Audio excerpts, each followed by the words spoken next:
All right, hi. I hope you are all well and doing fine and keeping safe. Okay. Um, so today we start our discussion of lecture series number 5, which is computer software. But before we start, I thought I'd run us through a few important announcements. So number one, you want to make sure that you bookmark the course calendar. There are a number of important course activities that have been updated onto the course calendar, but I just wanted to draw attention to two important upcoming activities. So on May 1st, which is a Friday, I think, we have an online quiz, and the quiz is going to be based on lecture series number 3, which is classification of computer systems. So you want to make sure that you study beforehand. And then on Wednesday next week, which is May 6th at 17 hours, we have a live hangout session. This is going to be a question and answer session associated with lecture series number 5. So as discussed, the idea is to have you ask whatever questions you might have based on content that would have been covered in lecture series number 5 at that point in time. I'm saying based on content that would have been covered by then, because lecture series number 5 happens to be, I guess, amongst the longest lecture series in ICT 1110. And then another just quick reminder that the format of these recorded screencasts has somewhat changed, so they are now broken up into segments or sections. Right? And then more importantly, you want to make sure that you read or thoroughly go through all the supplementary material that is going to be shared or uploaded onto the Moodle. It's extremely important that you do this. It's not enough for you to just watch the screencasts and go through the handouts or the slides. You want to read the supplementary material.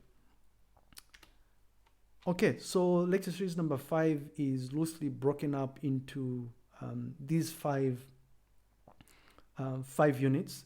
So we are going to go through them in sequence, starting by a very quick chat on what the fundamental differences between software and hardware are. All right, so a quick reminder here that our working definition of a computer system is essentially any electronic device that accepts input, processes the input, and presents the changed input or information, in this case, as output to the end user. Right? And notice here that we've been avoiding to replace end user with a human being, because an end user could potentially be another computer system. Right? And also there's an optional functionality of the computer system, and that's that it can optionally store the output onto a persistent storage device, so something akin to a hard disk, for instance, an internal hard drive, as it were. And then also, more importantly here, a reminder that we're coming from the sort of background where we had a lengthy chart of the different types of computer systems that are available out there. So these range from so-called embedded systems, which are typically single function devices, right? And these come in so many different shapes and forms here. So I'm just quickly showing you some of the things I have on my desk here. So embedded systems, microcomputers.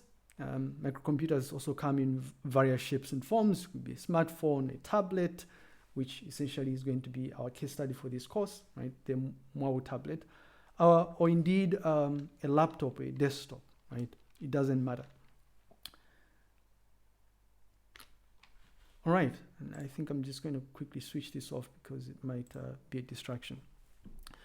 So we actually introduced this whole notion of a computer being loosely composed of hardware and software, right? And we mentioned that hardware in isolation or without software is essentially useless, right? So these two components work with each other to be able to make a computer do the sort of things we use it for, right?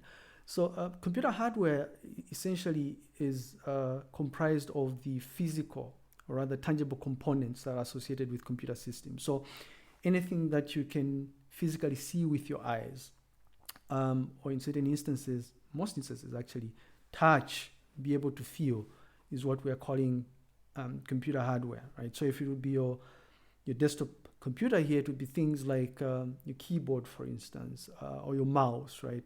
Of course, those broadly fall into the umbrella of so-called peripherals. Right.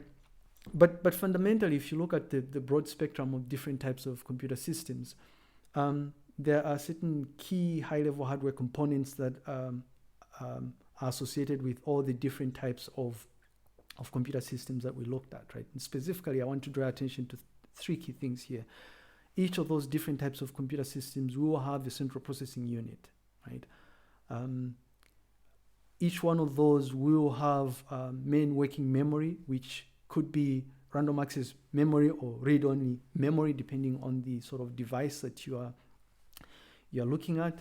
So in the case of certain embedded systems, this would be ROM, for instance. More importantly, each of these different computer systems will have a persistent storage device where the output can be optionally stored.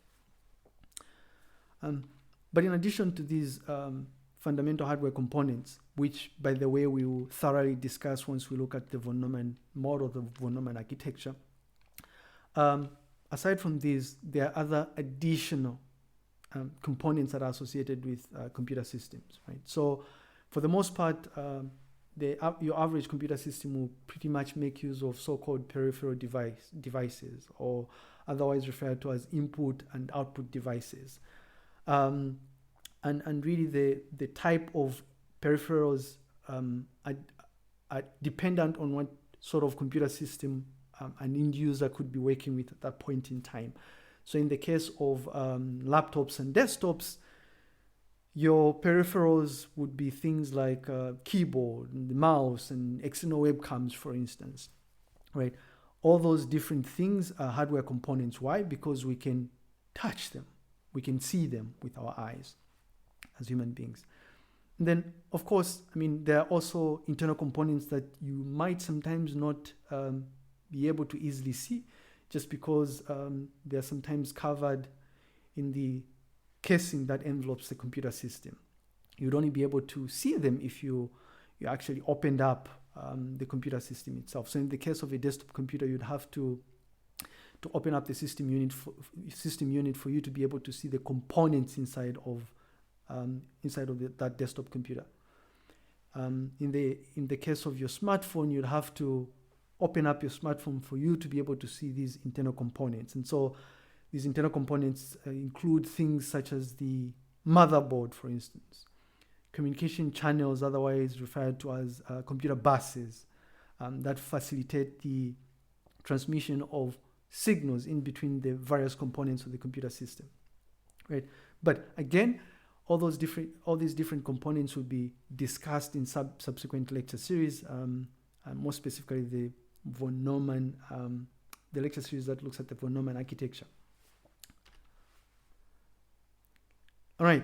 So like I said, I mean, for certain types of computer systems such as smartphones and tablets, for instance, unlike desktops, it's very hard for you to try and conceptualize this whole idea of hardware components, because you rarely integrate them with peripherals such as keyboards and mice, for instance, right? But if you were to open it up, you'd see something similar to the screenshot on this particular lecture slide. So interesting thing is that if you go to this link here, this image you're seeing here corresponds to our case study device. That would be the Maono tablet. Remember the Lenovo, I mentioned a while back that one of our case study devices we're going to look at in this particular course is the Maono tablet. The specific version of the tablet, at least the one we're going to be using in this course, is the Lenovo Tab 70B7304i, right? So you notice from this image that there are various internal components that actually make up this particular tablet, right? There's a battery there. There's a motherboard that you can see. There are buses here. Buses are nothing more than wires that interconnect the various components that you have on your computer system, right? There are smaller microchips. If you want to go down to the lowest level, you'd be talking about things like transistors, right? So things that actually make up these smaller components associated with your computer system. Right, so as mentioned, we discuss more about these internal components during our discussion of the von Neumann architecture. But really this thing we are calling computer hardware is useless on its own, right? We mentioned that a computer system, for it to function, requires hardware and software to work in collaboration with each other, right?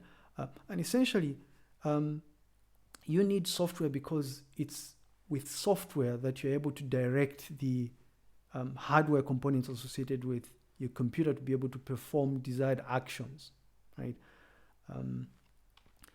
And really this thing we are calling software is composed of a series or a set of instructions.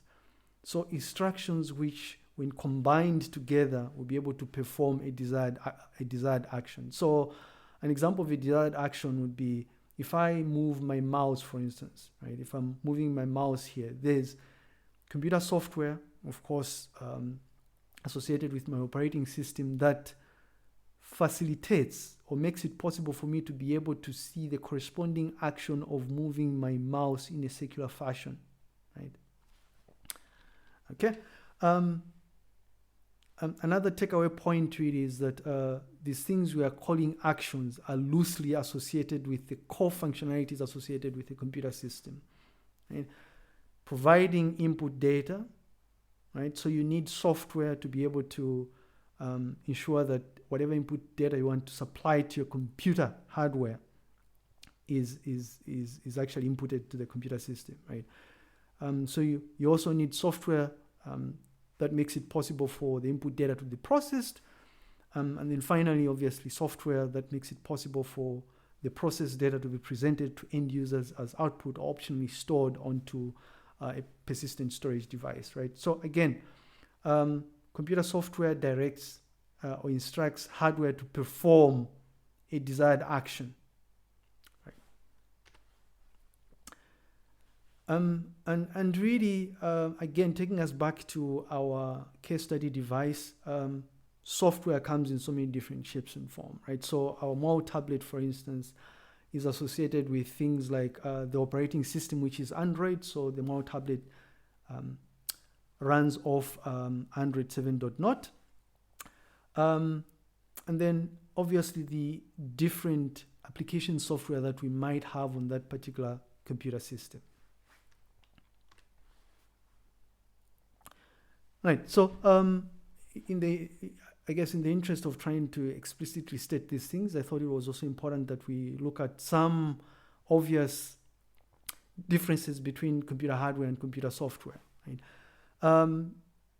Some of these things we've already discussed, but it's more or less like recapping or essentially just repeating what we've already discussed. But if you look at hardware and software, you immediately realize that obvious differences like, you immediately notice obvious differences like hardware is components that you can touch or see with your eyes, right? So you can touch them with your hands, see with your eyes. You can touch your keyboard because it's tangible. You can see it. It's actually physical, right? However, you can't really touch Microsoft Word. I guess one would argue that you can see it, right? Whatever that means, but you can't touch it, right? It's not tangible, right? So hardware is tangible, software is not tangible. With time, hardware wears out because as you're using a computer, certain components will typically expand and contract because of the heat, right? And so with time, the hardware components associated with your computer system will actually wear out. Software, on the other hand, does not wear out, right? And no, a software upgrade doesn't necessarily mean that you're upgrading software that has worn out, right? So hardware wears out, software doesn't wear out. Another obvious thing is that if you think about it, you can easily duplicate computer software. So if I have a copy of Microsoft Word, for instance, I can make a copy of that and be able to share it with somebody else. And I suppose Microsoft Word is, or Microsoft Office is a bad example here, seeing as, last time I checked, I think it has a license associated with it. But let's take the example of a freely available piece of software like LibreOffice, for instance. If I want to send a copy to you guys, I'll just duplicate it and just transmit it to you, and then you'd have a copy of the same piece of software and possibly be able to install it on your computer system. Hardware, on the other hand, cannot easily be duplicated, right, or transmitted. The other difference is that the software is the one that directs the hardware to perform a desired function, right, not the other way around. And then obviously weird things like hardware is not really explicitly or directly affected by computer viruses, right? Essentially, viruses would typically attack computer software. More importantly, though, to try and tie all these different things to our previous discussion of computer abstraction, or abstraction in computing, you immediately realize that if you look at the different layers of abstraction associated with the computer system, you realize that computer software has a relatively higher level of abstraction in comparison to hardware, right? And in fact, as you start looking at these different categories of software, you realize that the software that end users would typically directly interact with, aka application software, has a relatively higher level of abstraction than software such as the operating system, for instance, or the instruction set architecture, right? And again, if you look at hardware, as you go down the hierarchy, you notice that the level of abstraction actually lessens, right? So I thought that was an important thing to bring out. Remember that the complexity, essentially what we're trying to say here is that the complexity associated with a computer system is lessened when you start going up here, when you start talking about software, right? So high level of abstraction, low level of abstraction. Okay, so to recap, essentially, we just briefly looked at, really it's more like revision. We looked at computer hardware, computer software, and then we touched on the relationship that exists between computer hardware and computer software.